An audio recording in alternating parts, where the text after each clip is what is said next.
juste... Parce que c'est bizarre, je vois plus dans mes sources. On va prendre cette musique là, voilà.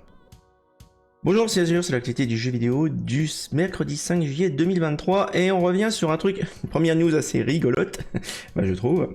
Et ben vous vous souvenez un petit peu de Assassin's Creed 4 Black Flag. Et ben en fait, Ubisoft travaillerait sur un remake. Alors on va me dire, ça c'est bien parce que le jeu était assez apprécié. Bon, le jeu est quand même assez récent, donc c'est bizarre de faire un remake. Mais la news extrêmement rigolote, enfin ça va faire rire jaune plus d'un d'entre vous. C'est deviner quel studio va faire le remake de Black Flag. Eh ben le studio de Singapour, celui même qui s'est cassé la gueule à essayer de faire Skull Bones. Tellement cassé la gueule d'ailleurs que maintenant c'est le studio de Montréal, Ubisoft, qui a repris le travail derrière. Donc ben voilà, enfin je crois. Mais en tout cas, c'est le même studio Singapour, Ubisoft Singapour, qui se colle au remake de Black Flag. Donc ben on n'est pas prêt de le revoir, hein, le jeu là. Ça, voilà, c'est plutôt bizarre. Enfin, voilà, Ubisoft fait encore du Ubisoft. Bon. Un petit leak ensuite sur Silent Hill, visiblement un projet gratuit, enfin qui serait gratuit, serait en préparation. Il y a un insider qui a dévoilé ce qu'on appelle Silent Hill The Short Message, qui est un jeu qui demeure encore très mystérieux. On a le concept, alors c'est pas toute l'histoire du jeu, hein, c'est juste le démarrage. Ça raconterait l'histoire d'Anita, une jeune fille que personne de sa classe ne peut voir, sauf son amie d'enfance Maya. Malheureusement pour elle, les deux copines se sont éloignées ces derniers temps à cause des habitudes étranges et dangereuses d'Anita. La fillette regarde des vidéos choquantes sur internet, se taille les poignets et évacue sa colère à travers une histoire qu'elle a écrite depuis un petit moment. Un jour, Maya va être retrouvée morte et tout porte à croire qu'elle s'est suicidée.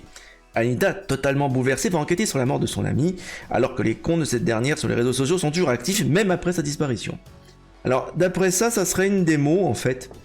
Une démo gratuite d'un autre jeu complet. Peut-être une introduction au fameux Silent Hill F. Donc, un nouvel épisode, on ne sait pas. En tout cas, à suivre, visiblement. Les jeux Silent Hill, ça va s'accrocher, enfin ça va se multiplier prochainement, puisqu'on va avoir le remake de Silent Hill 2 par Bloober Team, hein, ceux qui ont fait Layers of Fear qu'on joue toutes les semaines, tous les vendredis sur la chaîne. Donc impatient de voir un petit peu tous ces jeux-là, impatient d'y jouer aussi. Un autre leak alors, qui concerne un ancien jeu, alors pas Ubisoft, puisque à l'époque c'était encore Crytek. Le code source du premier Far Cry, du tout premier Far Cry, vient de niquer la version A34 du jeu.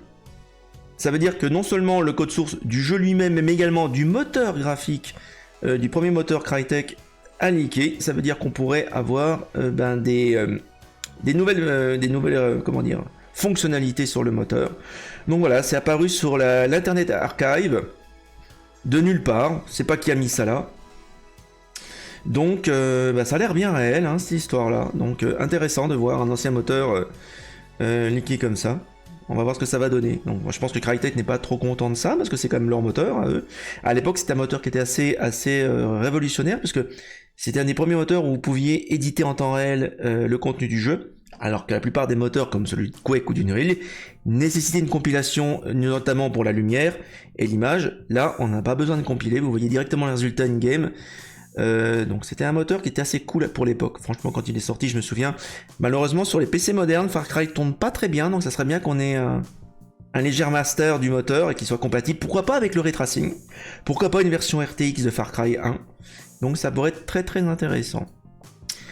Autre petite news sur BattleBeat, le fameux jeu, non ce n'est pas ça, qui a le fameux FPS multijoueur low poly qui a dépassé les 2 millions d'acheteurs en 2 semaines. C'est absolument incroyable. Alors le jeu a tellement de succès que ça rend jaloux beaucoup de joueurs, enfin beaucoup de cheaters en tout cas. Donc il y a eu des attaques des DOS, il y a des cheaters qui se sont présentés. Donc pour l'instant les développeurs, ils ont un petit peu mis de côté les mises à jour de contenu et ils se focalisent sur les cheaters et lutter contre les attaques des DOS. D'ailleurs, en plus, il y avait une vulnérabilité sur le serveur du jeu qui a été a priori patché. Donc voilà, à suivre, on peut jouer jusqu'à 254 joueurs avec ce FPS là. Donc bon, si vous aimez les Battlefield-like, je vous le recommande. Bon, voilà, c'était à peu près tout pour les news d'aujourd'hui. Moi, je vous retrouve demain pour plus de news. Allez, en attendant, jouez bien et à la prochaine. Bon.